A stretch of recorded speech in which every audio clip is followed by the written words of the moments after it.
What up, this is Rama Screen covering movies, TV, and entertainment, and here's my review of Netflix new series, The Witcher Season 1. Hey, before you watch this review, please subscribe to my channel, press that like button, and ring that bell so you can get notified whenever I post new videos. And if you would like to help support this channel, please do so at patreon.com/ramascreen. That's patreon.com/ramascreen.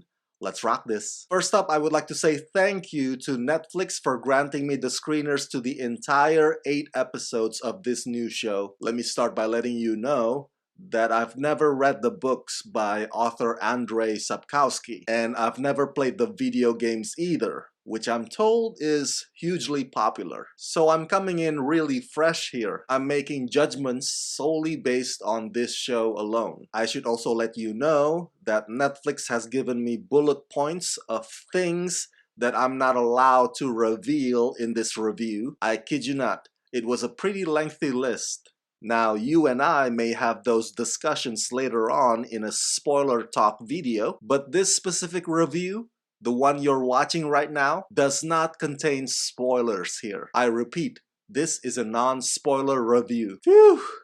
So now that we got that out of the way, Rama, having watched this series, what did you think of it? Oh man, oh man, oh man, hold on to something, because this show absolutely rocks. The visual effects are stunning, the sets and the costumes are elaborate, the story is riveting, the violence is unapologetic, the actors' performances are spellbinding. Believe me, The Witcher has what it takes to be the new, exciting, mature audiences-centric medieval fantasy show that would fill the void that Game of Thrones left behind. Based on the best-selling book series starring Henry Cavill as Geralt of Rivia, Anya Chalotra as the sorceress Yennefer, and Freya Allan as Ciri, in this epic story of fate and family that intertwines the destinies of 3 individuals in the vast world of the continent where humans,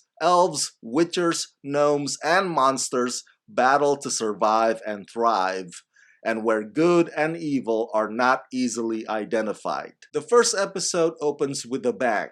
It starts out strong with Geralt fighting a monster and then finding himself in Blaviken, where he is faced with the dilemma of choosing the lesser evil in the conflict between Stregobor and Renfri. The second episode basically gives you the origin story of Yennefer. The third episode sees Geralt taking care of another Witcher's unfinished business. And then episode 4, okay, okay. If I spend this whole review just telling you what happens in every episode, it's gonna take eternity. Plus, I don't want to run the risk of spilling spoilers. I read somewhere that the creator and the producers and the writers of this show were not able to fit all the storylines from the first book into this first season. So again, I've never read the books, so I can't give you comparison, nor am I able to tell you how much of this show manages to stay faithful to the material and how much it deviates away from it. But I can tell you this, I really enjoy this show's procedural intrigue. By that I mean, even though the overarching arc clearly has to do with Ciri, who ultimately becomes Geralt's mission, so to speak. But because Geralt is a monster hunter who has to make a living, oftentimes he would also take on jobs along the way and get hired to rid a village of its pesky creature, for example. And those are the moments when we see former Superman, Henry Cavill,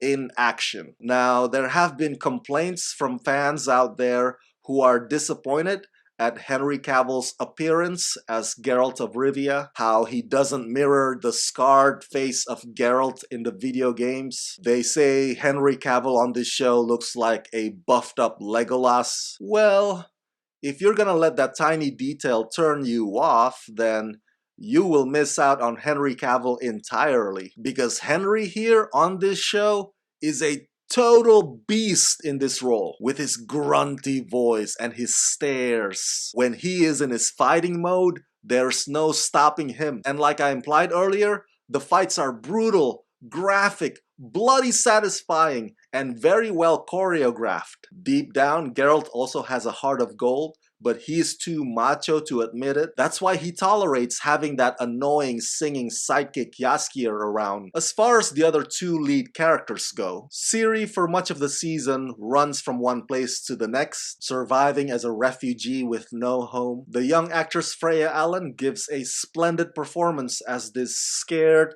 but stubborn little girl with unanswered questions in her head. But Yennefer, to me, has the most substantive character development of them all. Her journey is full and compelling even in the first 5 episodes, and actress Anya Chalotra is remarkably daring and fearless in addition to possessing irresistible exotic beauty. Believe it or not, prior to this, I went online and got to watch a snippet of the previous adaptation of The Witcher, the 2001 Polish TV miniseries The Hexer. And yeah, that was poorly made. But have no worries. Rest assured that what Netflix is giving you here is miles better than that. The drama is epic and consequential in its scope. Each episode also has a good amount of no-holds-barred, steel-clashing action to keep you thrilled, if not against humans, against elves,